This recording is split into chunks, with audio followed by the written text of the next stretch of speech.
Hello, this is Dr. Jeff Kim, and today I've been asked to share about strategies for excelling as an online learner for the Master's in Instructional Design and Technology for Cal State University Fullerton. But I thought I'd share some strategies from the classroom, and this is beneficial to any online learner as well. I think what's important is beginning with yourself. Like, what do you think are some strategies for excelling as an online learner? And you might want to pause the video here and just ask yourself what allows you to be successful as an online learner, because what's successful for one person could be different for another person. And so take a moment to pause here and think about what works for you, what allows you to excel. But I'm going to go ahead and move forward in the video. Second is to remember your why. So why did you decide to say yes to this program?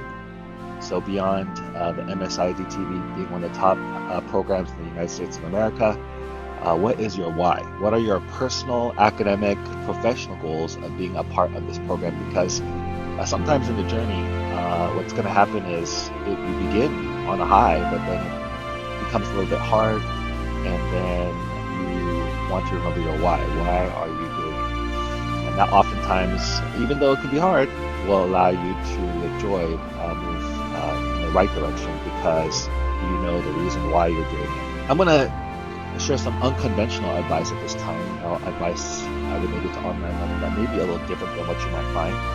And some of this advice came from my students actually who shared their advice with the next class. So at the end of the year, after experiencing an online virtual classroom, they kind of created videos to forward to the next year. And then what I had this year's students do was look back and reflect on some of the advice from the previous year, and I thought what they had to say was actually really powerful. So I thought I'd go ahead and share some of that feedback that I heard and talk about it as it relates to the MSIDT program. So first of all, here's a quote: "The best way to not worry about deadlines is by finishing the task early." That's what one of the students shared. And so, yeah, I think that's absolutely true. So I think people get stressed when they get close to that deadline and they have a lot to do. And that sometimes happens when there's some early procrastination, which then leads to putting it off. And then there's like a mountain at the end. And there's due dates and deadlines that are there as well. So that's stressful. And for me, I don't like to be in a stressful situation. I like to have a lot of joy and happiness when I do things. And so if I know I have to do something, then I just get it done early, don't worry about the deadline, and I'm done and I'm happy.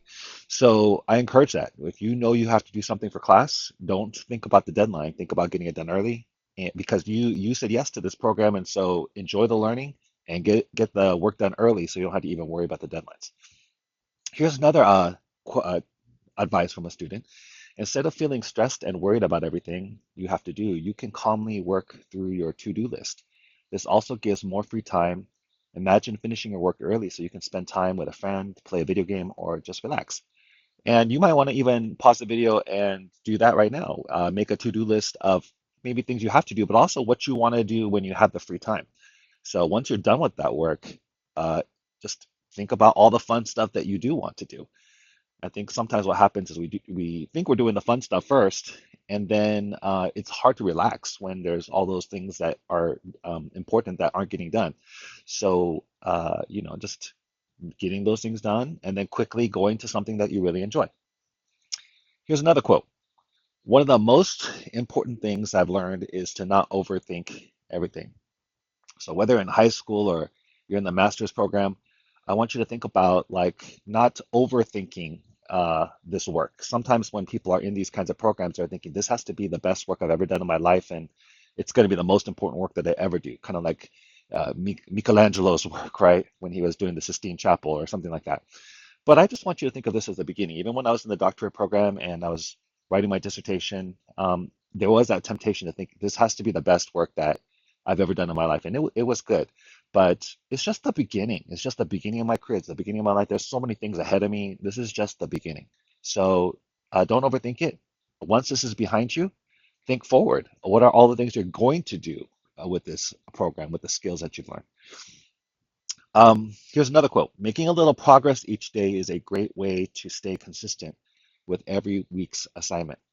So for myself, what I do is I try to find joy in uh, doing a little bit of work and then just doing a little bit of work each day. And then over time, lots of progress. Here's another quote. Asking for help is not a weakness, and taking breaks is not a failure. So once again, you're in a class, a cohort where there's a lot of like great educators, professionals out there, and ask your peers for support. Also, your instructors are here. There's office hours as well. Email, and so ask a question. Once again, it's not a sign of weakness, but it's a sign of strength in my mind when you can ask questions. And then when you're tired, make sure you take a break. Next, just like working out, it's hard to start the workout, but when you finish, you don't regret it. Have you ever had that experience where you exercised? You didn't want to exercise, let's say, but you wanted to work out, but and getting out there was a little rough, but after it, you're like, I'm so glad I did that. Oftentimes, it's like that with schoolwork as well. So something that gets me to that starting line is just putting my name on my paper.